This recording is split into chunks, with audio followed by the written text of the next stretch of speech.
เจ้าสบายดีข้าพเจ้าซื้อพันโทบุญเนตรสุวจันทร์หน้าที่รับผิดชอบห้องกำกับการป้องกันความสงบเมืองไสเสถาขอชี้แจงเกี่ยวกับเหตุการณ์ที่เกิดขึ้นในมื้อวันที่2เดือน4ปี2026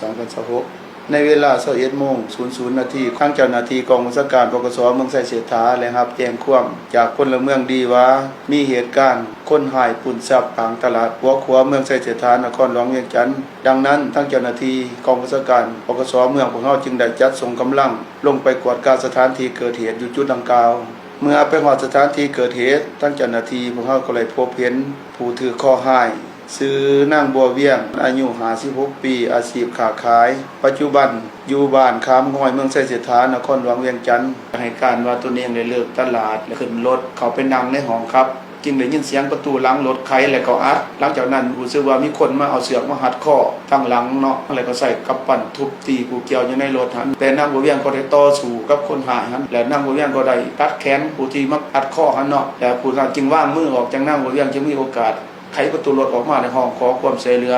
คนที่ผ่านไปผ่านมาใกล้เคียงกันนะแล้วคนหายก็เลยไขประตูออกจากรถแล้วก็แล่นไปคนละทิศละทางหลังจากนั้นพลเมืองดีที่เดินทางสัญจรไปมาจึงได้นำจับตัวที่แล่นเขาไปหอมในคลินิกกันออกมา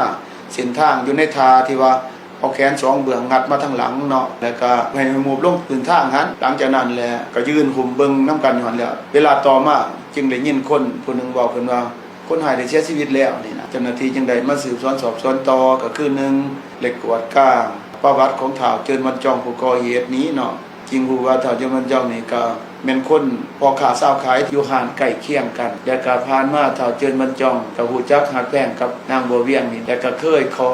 ยืมเงินนางบัวเวียงนี่หลายครั้งแต่นางบัวเวียงบ่ได้เอาให้ยืมแต่ว่าผู้เกี่ยวนี่มีประวัติมีหนี้มีสินหลายแล้วก็สุขภาพของผู้เกี่ยวนี่ก็แม่นว่ามักเป็นตั้งทรงเป็นเบาหวานว่าซั่นซะเนาะเพราะฉะนั้นในมือที่ก่อนจะมาเกิดเหตุนี้ผู้เกี่ยวบ่ได้เปิดห้านและหลังจากนั้นผู้เกี่ยวก็แม่นไปคลินิกภายหลังที่ผู้เกี่ยวได้ออกจากคลินิกกันแล้วเนาะผู้เกี่ยวเลยเอารถมาจอดแปรกันกับรถของนางบัวเวียงนี้เนาะแล้วดังนั้นในเวลานางบัวเวียงนี่ก็บ่ฮู้ว่าเป็นรถแล้วหรอกเวลานางบัวเวียงมาขึ้นรถผู้นี้ก็ออกจากรถแล้วก็บ่เข้ารถแล้วก็เลยเอาสเล็กสปริงมาหัดคอของนางบัวเวียงในรถหัดคอแล้วก็ไปใส่กำลังทุบตีกันอยู่ในรถนั่นแหละเฮ็ดให้นางบัวเวียงนี่แหละครับบาดเจ็บแล้วก็ผ่านการกวดกาสันละสูตรทางกายของท้าวเจินมันจองผู้เสียชีวิตนั้นเนาะโดยการเข้าร่วมของอำนาจการปกครองเจ้าหน้าที่แต่ละภาคส่วนและก็ญาติพี่น้องของผู้เสียชีวิตเข้าร่วมนํกันก็เห็นว่าร่างกายของผู้เกี่ยวก็บ่ได้มีห้องห้อยบวบซ้ำบ่มีห้องห้อยกระทบจากสิ่งใดที่จะเป็นอันรุนแรงที่บ่งบอกให้ถึงสาเหตุต้นตอที่พาให้เราเสียชีวิตนั้นเนาะ